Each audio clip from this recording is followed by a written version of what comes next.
Welcome back everyone to our final installment on insect mutualisms. And for this last part here, we are going to move on from our last video and talk about how landscapes can actually mediate the plant-pollinator mutualisms that we've discussed thus far. So we've thought about a lot of different mutualisms and a lot of different very intricate and oftentimes small-scale interactions that can occur with these mutualisms. Think of things like fig wasps and yucca moss and these very tightly wound evolutionary relationships that exist. But as we've moved on and talked more about agriculture, we've started to realize that a lot of the ways in which we as humans alter our terrestrial landscapes might actually impact the mutualisms and the pollinator communities whose mutualisms we depend on. So I'd like to just start by positing this really simple and really kind of profound statement that agriculture is the primary way in which humans have altered the terrestrial landscapes that we live in. Over 40% of the Earth's surface is covered by agriculture, and most of these changes that we've elicited have occurred in very recent time periods over the last 300 or 400 years. And in an evolutionary perspective, this is just a blink of an eye. And a lot of times these plant-pollinator mutualisms have developed over millennia or more. And their ability to adapt to these novel conditions, where oftentimes we might be losing pollinator species or losing plant species, might not be able to happen. So if we think about these landscapes in kind of historical context, we might think of particularly something like in the Midwest, landscapes that used to look something like this, that were vast expanses of open prairies, wetlands, and woodlands that had a rich array of different plant and pollinator species interacting within them. As agriculture began to blanket the landscape, we started to supplant a lot of these native habitats with crops. These are granted crops of many different varieties, and we still had a lot of remnant natural habitats present within these landscapes, things like prairies, wetlands, and woodlands still, albeit in a much smaller abundance. But as we fast forward to today, we've really kind of fundamentally altered the landscapes that we live in. We've now completely changed them into these working landscapes that are rich in crop production, but still have only a very, very small amount of remnant natural habitat. Like you see these slivers of woodlands here that occur within this matrix of crop habitat. And as I was flying a couple months ago, actually, I took these two images on my flight from Wisconsin to California. And this is right after we took off the ground in southwest Wisconsin. And while we do see quite a bit of agriculture here, we also see these pretty large areas of natural habitats and pasture areas and uncropped fields that kind of provide this heterogeneous mix of different habitat types and thus plant types for insects to take advantage of. As we continued on our flight, we got to central Nebraska, where things look quite a bit different. And this is obviously from quite a greater altitude, but you can see here that the entire landscape is pretty much just cropland. There is very, very little natural habitat. So think about the changes that have occurred in these landscapes and how that might bear out on plant-pollinator communities. What plant-pollinator communities used to exist here? How have they been disrupted by these changes to the landscape?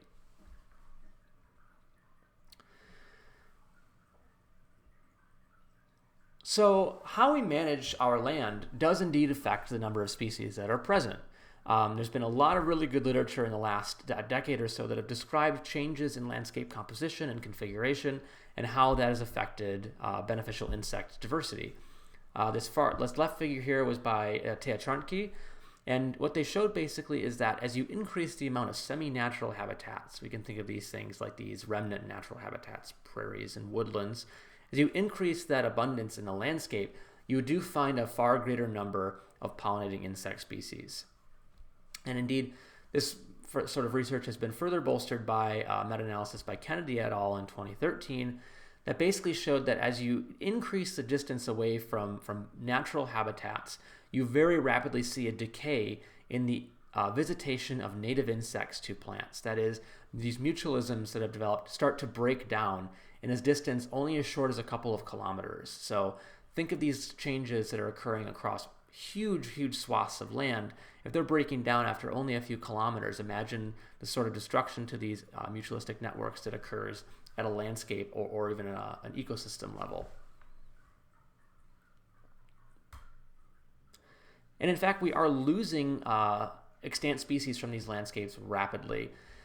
In fact, we've lost, in some cases, well over half of the biodiversity of beneficial insects from our landscapes. And the species that tend to be greatest affected by this are those what we would traditionally call specialists. Those with narrow diet breadths tend to be the most affected by this. Now, these aren't specialists in the traditional sense of an obligate, intimate relationship, but just those species that really can't exist without a small handful of different plant species on which to forage. Now, what I would love to do now is look at a case study with Midwestern bumblebees, and this is work that I've done with Claudio and our co-author Mike Crossley, who's now a professor at the University of Delaware. And what we looked at was changes in agricultural land composition and how that affected Midwestern bumblebee communities over the last century.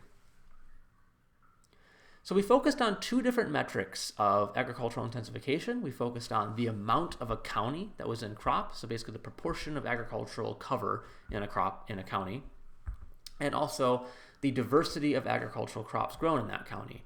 We found two very, very striking patterns in these two different variables. On the top here, we see that agriculture really increased a ton right about here in the early 1800s and basically peaked by the 1900s, and then followed this kind of steady plateau and has declined a little bit over the past 15 or 20 years or so.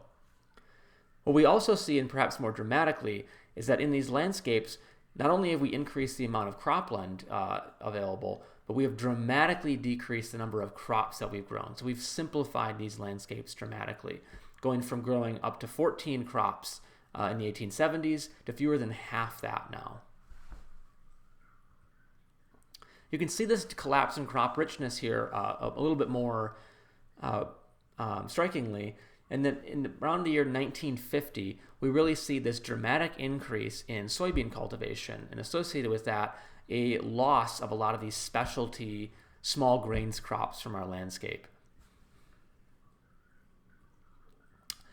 Now, concurrent with that, we saw a very marked decline in bumblebee species richness. So this fitted relationship here shows the estimated bumblebee species richness at multiple time points throughout our study. And we see that right around 1950, the same time when crop diversity began to plummet, we see a pretty stark decline in bumblebee diversity as well. And it declined about 20% over the last century. So when we relate these trends in agricultural production to actual occurrence trends of bumblebees within these counties, we find four marked patterns within the data. The first of which is what we kind of expected to see, and that is that we see a decrease in the probability of occurrence of a number of bumblebee species as agricultural extent increases. This means that these species are not super tolerant to agricultural conditions, and as you increase the amount of agriculture in the landscape, you tend to see fewer of those bumblebee species present. We also found that some species displayed an increasing sensitivity to agriculture over time. That means that early on in our data set, they really did quite well when agricultural conditions or when agriculture was prevalent in the landscape. But as time has gone on, they become more sensitive to the conditions. So something about how agriculture has done now, different to how it used to be done, has impacted these species, and they're now beginning to decline. We also found, which is pretty surprising, that some species actually do quite well under agricultural conditions and actually increase in occurrence as agricultural extent increases. And then we also found that a couple species tend to have a decreasing sensitivity to agriculture over time, which means that initially they didn't really like agricultural conditions in the early part of our study, but as time has gone on, they've seemed to adapt to the conditions and now they can tolerate it. But what was common throughout our entire study was that for almost all species, increasing crop richness within a county increases the probability of bumblebee occurrence. But the magnitude of that change depends on the extent of agriculture in the landscape and in time. In layman's terms, this basically means that the more diverse the landscapes were, the more bumblebees that we tended to see there in our data. Crop diversity begets bumblebee diversity.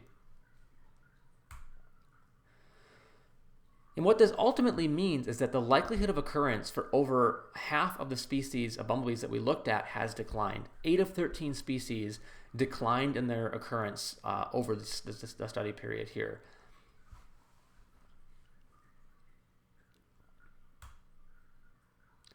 And what this ultimately means is that our agricultural practices, that is, the way that we manage our agricultural landscapes, has inadvertently selected winners and losers in the bumblebee community. That is to say that the way that we manage our landscapes really affects plant-pollinator mutualisms.